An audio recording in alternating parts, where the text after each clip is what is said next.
Live from a basement in Dubuque, Iowa. I'll bet you $20 I can get you gambling before the end of the day. 30 minutes from the Field of Dreams and 4 hours from the closest professional sports team. It's not a lie if you believe it. On the banks of the Mississippi River. I'm funny how? I mean funny like I'm a clown, I amuse you? It's the Degenerate Sports Betting Show with Matthew Freedman. That's what I do. I drink and I know things. And now your host, Matthew Freedman.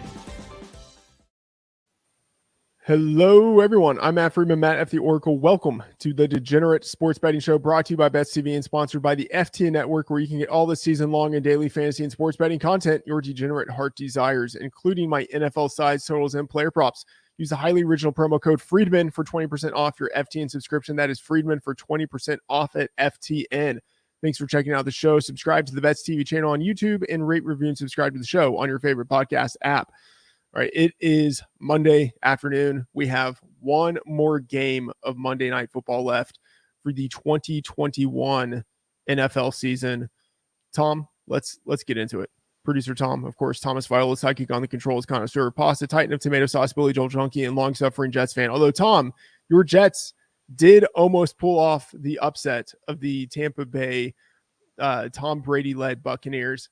That would have been something pretty spectacular.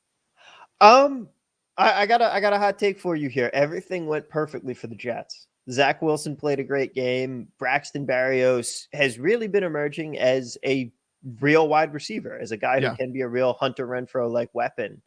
And we did not bombard our draft position with another win.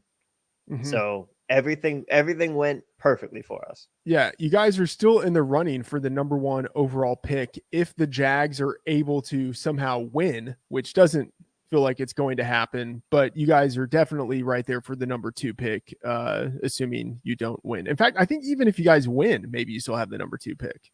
No, we're moving down to the 4-5 slots right now because we've got 4 wins and the Jags. Sorry, I'm thinking of the Detroit Lions. Yeah, yep. So that's right. You guys have been too good for your own future benefit, but still in the top 5. So that's I'll take it because the other important thing is the Seahawks haven't been doing too well. Yeah, they beat the Lions, but they've still been absurdly terrible, and we should get 2 top 10 picks, which is fantastic.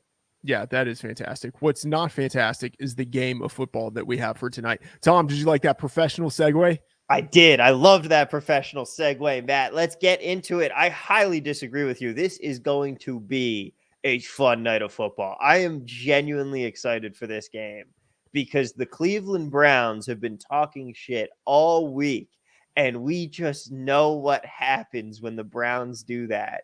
I mean, they had multiple players coming out and said, oh, we're going to send Big Ben out of Heinz Field with an L. Give me the Steelers all day long. The line sits at Steelers minus 2.5. It's been everywhere as far as the betting number goes. This, to give you an idea of just how far it's flung, the circa contest number was 3.5 this week the other way. Steelers is the dogs. I know I'm mad at myself for not betting it when it was plus 3.5. But I mean, now I think the line has swung so far in the other direction because the Browns have been eliminated from the playoffs, and that wasn't the case entering the weekend, but now they're dead. So, I mean, and the Steelers, they're still alive. So like, there's a question of motivation and all this, but so Tom, you are very much on the Steelers. Yeah, this is solely a Browns as the Browns play. This is what they do. They fall flat on their face when they talk all of this crap. And you think that Big Ben doesn't have one more game left in his noodle arm to go out of Heinz Field with a win? Like, come on. Against the Browns, who he exists to beat up. And I know that they had their moment in the playoffs last year, but I think the Steelers are going to win this one, and I have set myself up with a very, very nice middle. Because if the Steelers win, I will win my bet, and if the Steelers lose, I am watching with a Steelers fan who absurdly hates even his own team. And if they lose this game, I get to enjoy that. So I'm set. It's a win-win for me. Okay, that is not the traditional middle that people generally think of, but a middle nonetheless. Yeah, again, I'm very angry that I didn't get this at 3.5. I should have had some of the force. I kind of like just looked ahead at the schedule to see like, oh, the Browns could be eliminated by the time this game comes around. And Tomlin at home as a dog, I mean, he's in against the spread god. 13-3-2 against the spread in that situation for his career. And I'm with you. I still think the Steelers are the right side. The Browns, I mean, obviously eliminated from the playoff race. The Steelers are live. They need a win. The Browns are without 3 key players in their secondary: cornerback Troy Hill, both starting safeties, Ronnie Harrison Jr. and John Johnson III. And the Browns are terrible within their division, 1-9 against the spread in division with head coach Kevin Stefanski. That's 1-9 against the spread in division. This line is already -3 at some books. And so if you can get it at 2.5, I think there's real value there. It is absurd that Tomlin's record as a home dog is 13-3-2 when you factor in how long he's been coaching, that's 18 games as a home dog. Yeah. Really speaks to him as a coach. And the Steelers have not lost at home on Monday Night Football since 1991. I was -4 years old. I wasn't aware of that little trivial tidbit, but I mean, that's interesting. They do well in primetime. This is a primetime team. They get up for primetime games. My biggest hope here is that Najee Harris does not even show up. I hope he misses the team bus because I have a slim lead in my fantasy championship. So it's not Apologies, by the way. I know this is not the Freedman Fantasy Football Show, but yeah, apologies. I told Tom to that if I were him, I would start Justin Herbert instead of Joe Burrow, and that did not work out magnificently for anyone who took that advice. So apologies, Tomothy. It is what it is. You more than make up for it with the package that was waiting for me when I arrived back home from Tahoe. Mm-hmm. Thank you so much. I am already enjoying it. All right. Sounds good. I'm glad that you're enjoying it. Let's just leave it very vague and amorphous. So people are just like, what is in this package? It's like the briefcase in Pulp Fiction. You don't know what it is, except that it is something that shines off the most golden of lights. It does. It's a true MacGuffin. Yes. All right. Let's move on into the total here, because the total sits at 42.5. And I got to tell you, it's all about the Browns for me. If the Browns can give me 14 points, I feel like we can get almost all the way there. Yeah, I mean, I think this is going to be a run-based game, either way, whether this goes over or under. You mentioned 42.5, 43 at some books. I bet it at 41.5 last Sunday night, so it has moved against me, but I still like it. Even above anything above the key number of 41, I would still bet. And outdoor divisional game in December or January. This is the type of game that tends to go under. And I should say, especially historically, if you look at the divisions that have more of the cold weather games, so the AFC or the NFC North or the AFC or NFC East, those are the games in which, in colder weather, December, January divisional games, outdoors, we see the unders hit more frequently. So I think this is kind of like an old-fashioned clock grinding, run-based game that we see. I think, even something like 24-14, it feels like it could be that kind of game. And that puts us in a fine position. So I don't know, I can see the Ben Roethlisberger last hurrah, just airing it out all over the field. But I just kind of I can see how it happens, but that's too much of a movie. And I don't think Roethlisberger actually has that left in his body. I think this is just hey, we need to do what we do best to get to the playoffs. Let's try to, and it's not as if they even run the ball that well, but it's let's just not put ourselves in a position to lose this game. And I think that means they run the ball. I think the one thing that could play a factor there, like you mentioned, most of the Browns secondary is out for this game. I think that the passing attack opportunities are going to be there.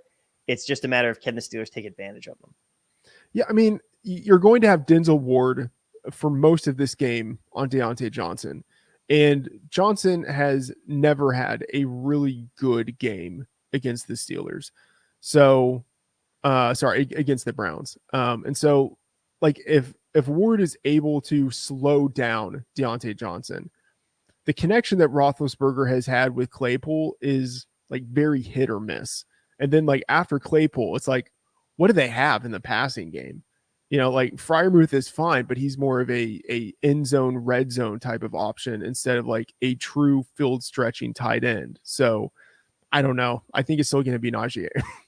It's still going to be Najee Harris. Matt, are you sick with? I know that there's a massive cold going around the FTN virtual offices right now. Have you fallen ill? I think I'm fine. I don't want to make myself a hero, but I did shovel a lot of snow yesterday. Not as much, not a Tahoe level amount of snow, but still a decent amount of snow that we got on New Year's Day. So I shoveled that yesterday. And so I don't know, maybe I have a sort of little bit of lingering cough from that, but let's be honest, I've had a lingering cough the entirety of the season, which has been really frustrating, but I power through, just like a champion, power through. Your Jordan flu podcast right here. Yes, exactly. Well, that snow must have been a very nice anniversary present. Happy anniversary to you guys. Thank you. All right. Speaking of Deontay Johnson's struggles against the Browns, let's talk about some props here. And let's start off with his receiving prop because it is at 6.5 receptions for this game. And you like the under going off of that. Yeah, as I mentioned earlier, I think the Steelers will have a run-heavy game script as home favorites. Johnson has a tough matchup against cornerback Denzel Ward. In his 4 career games against the Browns, he's averaged 3 receptions. We have this projected around 5.5, so I do think that this line is 1 reception too high. I would go under Deontay Johnson, 6.5 receptions. All right, next up for you here, can I interest you in a Nick Chubb rushing yards over? Yeah, I'll just say, like, it's a weird situation where I don't like many props in this game, so it's really just these two. I think a lot of the lines here that we see in the market are pretty spot on, and then we haven't seen, I say, like the bulk of the Browns lines that would be released because the books pulled them, in part because they've been eliminated. So I think they're just kind of waiting to see if the Browns signal, how much they're going to be playing in this game.